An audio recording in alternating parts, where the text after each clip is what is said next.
friend of a friend is moving and therefore downsizing a bunch of the stuff that they have lying around the house. And so I now have a helmet. And let's be clear, it is not a good helmet, but it was free and it is mine and I feel awesome. Y'all can't tell me nothing. And it gives us a great opportunity to talk about this style of helmet as well as why this particular specimen is a little mid. So my new little buddy is a Sallet, which is a style of helmet that came to prominence in Europe in the 15th century and is generally accepted to have originated in Italy.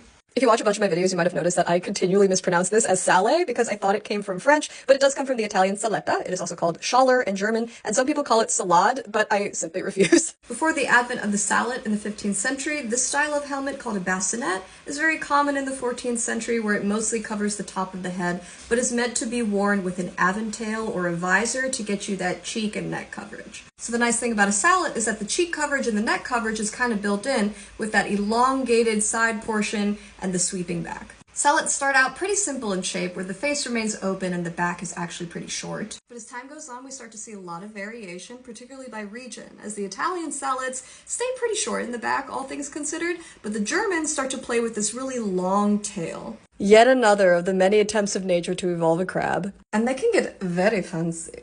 Now what I want to point out here is the sort of partner piece to the Sallet, which is the bever. Not all Sallets were worn with bevers, but if you had a full suit of armor, you would want to cover that gap between the breastplate and the helmet. Let's get back to my little friend here and talk about the ways in which it doesn't quite understand the formal principles behind a historical Sallet. I think a side-by-side comparison is going to be most helpful here, so let's look at this example from the Met as a version of historical proportions. The first thing I want to discuss, which is pretty common on modern reproductions, is the lack of negative space at the back of the skull. In the historical example, you can see that it comes off the roundness of the skull, kind of goes down, almost tapers in a little bit, and then comes out again. As in our modern repro, it's pretty much a smooth curve from the top of the head down to the tail. We have many examples where that negative space is even more exaggerated, really hugging the back of the skull. Similarly, let's talk about the shaping from behind. My little overlines here are a little exaggerated because the fingy is not a precise instrument. You can tell that in the historical example, the sides of the helmet are not completely straight.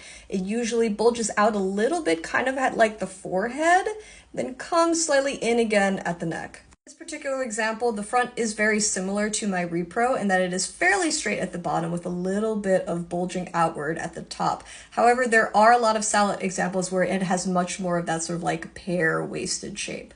Let's use the front to talk about another common mistake, which is that the space beneath the eye slit is usually too long in modern repros. Again, a lot of room for variation, but in general, you want your bever to hit about here, covering your mouth, and then you want your Sallet to overhang that just slightly. This helmet is entirely too big for me anyway, but if I were a man with a head the size of which this thing was intended for, it would probably still hit me like here. I also want to talk about the placement of this hinge, which is entirely too high. Because it is so high and also the visor is just kind of gappy as it is, when I raise it, it makes no contact with the top of the skull. Which is in fact a bug, not a feature, because when you let it go, it just claps shut. Whereas in a historical example, you can see that that top of the visor is touching the top of the skull, such that that friction keeps it open. It shouldn't be able to extend like all the way back. Okay, last thing I'll dunk on is that let's look inside of the helmet. So you see these rivets, right? Oh my gosh, what could they be for? An arming cap, perhaps? A chin strap,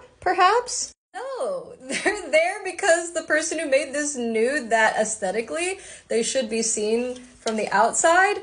But in fact, the sort of like lining is just glued in there rather than riveted in there. This is also like not nearly a sufficient lining. You want a proper arming cap so that your raw dome is not just like bumping up against the metal, such as in this example. Let it never be said that I am ungrateful to have a helmet of any kind. I am happy to be a low-effort levy bro with an inherited munitions-grade Sallet. But I hope this gives you some insight into the correct proportions so you can go forth and look at modern-day reproductions and think, how could this be improved? How could it look more historical?